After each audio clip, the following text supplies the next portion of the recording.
নমস্কার, দেখুন আজ কুমড়ো পাতা দিয়ে ইলিশ শুটকির বড়া বানাবো। এখন পাতাগুলোর হাঁস তুলে নেব।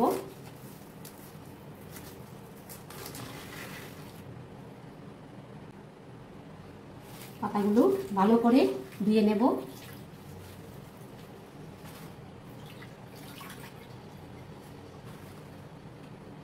এখন একটু লবণ দিয়ে মেখে নেব পাতাগুলোকে।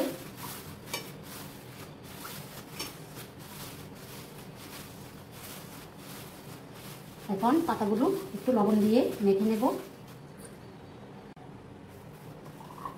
পাতাগুলো থেকে জল ঝরিয়ে নেব। দেখুন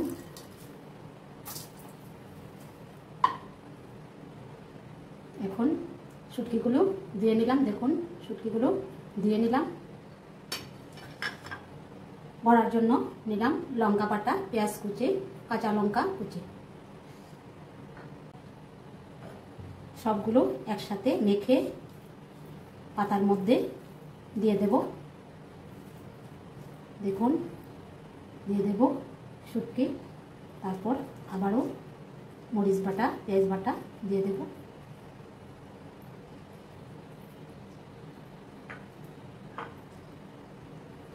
এখন এভাবে পাতা মরিয়ে নেব।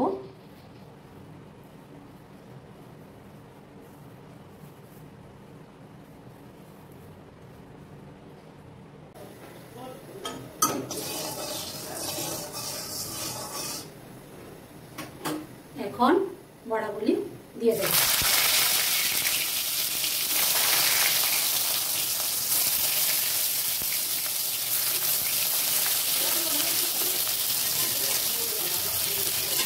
আগুনটা কমিয়ে দিয়ে আস্তে আস্তে করে বেঁচে নেব বড়াগুলো। তাড়াহুড়ো করতে হবে না, অনেক সময় লাগবে বড়া হতে। দেখুন আর ইলিশ শুটকি বড়া বানিয়েছি।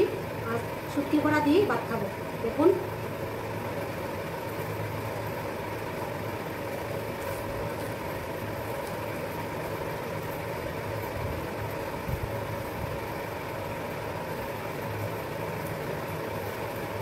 খুব ভালো হয়েছে, যেমন চেয়েছিলাম সেরকম হয়েছে। আর কিছু দিয়ে খাবো না, শুধু বড়া দিয়ে ভাত খাবো। দেখুন শুটকিটা খুব ভালো হয়েছে। শুটকিটা খুঁজে পাচ্ছি না, খুব ভালো সিদ্ধ হয়েছে।